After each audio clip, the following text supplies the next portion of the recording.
दौसा ज़िले में अब की बार बारिश अच्छी हुई थी। बारिश अच्छी होने के चलते दौसा ज़िले के अधिकतर बांध पानी से लबालब हो गए थे और पानी से लबालब हो जाने के बाद बांधों से चादर भी चली थी।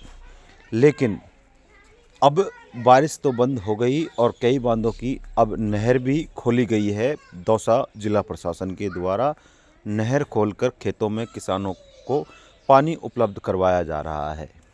लेकिन दौसा ज़िले के ही सैंतल सागर बांध भी है। सैंतल सागर बांध में से कुल 4 नहर निकलती है। 4 नहरों में से 3 नहरों को नहीं खोलने की सहमति जताई गई है ग्रामीणों और जनप्रतिनिधियों के द्वारा। वहीं एक नहर को खोलने की मांग लगातार किसानों के और जनप्रतिनिधियों के द्वारा की जा रही है।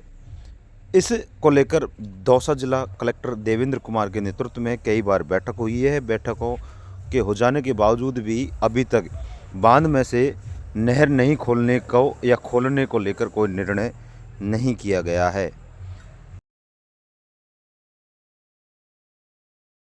मैं किसानों के हित में बात करने के लिए यहाँ कलेक्टर साहब के यहाँ आया हूँ और मैं चाहता हूँ अब बोरोदा सैंतल सागर की नहर खोली जाए, क्योंकि किसानों ने जो फसल बोदी बांध भरने की उम्मीद से एक बांध भर गया है और फसल बोदी जाए तो पानी मिलेगा। अब उन किसानों की फसल को सूखने की नौबत आ रही है। हमारे कुछ अध्यक्षों की उनकी निजी कोई परिस्थिति के कारण क्यों नहीं वो सहमति दे रहे। हम जनता ये चाहते हैं कि सैंतल सागर का जो पानी खोला जाए और सिंडोली बांध में दिया जाए। जिन किसानों को जहाँ आवश्यकता है उसको सबको पानी दिया जाए। नहीं फसल सूखेगी तो प्रशासन स्वयं जिम्मेदार होगा। हमने आस करके ये फसल बोई है।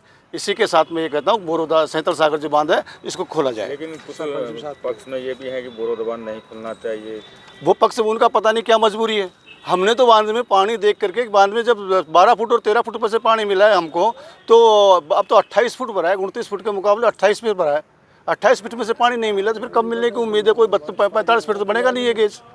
हम तो ये उम्मीद करते हैं कि 28 फीट में से पानी की उम्मीद करके और हमने फसलें बो दी। यदि अगर हमारी फसल सूखेगी तो प्रशासन स्वयं संभाले और जिम्मेदार प्रशासन होगा। कि हमारे सैंतल सागर के अंदर जो पानी है वो 28 फीट के करीब भरा हुआ है और वो जनता के हित में, किसानों के हित में जो पानी है उसको अगर हमारी सिंडोली बांध में खोला जाए तो काफ़ी हद तक हमारी फसलें जो किसानों ने बो रखी है उसको काफ़ी हद तक मिजाज मिलेगा, वाटर लेवल बढ़ेगा। अब लोग ये बोल रहे कि भाई क्यों नहीं खोलने की सहमति, तो उनको तो कुछ नहीं कर सकते। पर जो आज जनप्रतिनिधि यहाँ सरपंच गण भी आए हुए हैं, 3-4 पंचायतों के सरपंच आए हुए हैं, पब्लिक साथ में है, तो ये सारे किसान लोग, भाई लोग यही कहना चाहते हैं कि हमारी जो फसल है वो काफ़ी नुकसान हो जाएगा अगर पानी नहीं आ पाएगा। तो हम इसी सहमति से यहाँ पे कलेक्टर साहब के पास इसी उम्मीद के साथ आए हुए हैं कि हमारे उम्मीदों पे खरा उतरे और हेक्टेयर भूमि सिंचित होगी अगर नहर खुलता है। हमारे कम से कम 1800 के करीब हेक्टेयर भूमि हमारे एरिया के आसपास जो हमारा वो पानी अगर आता है तो हमारे किसानों को काफ़ी लाभ मिलेगा और जल स्तर भी बढ़ेगा।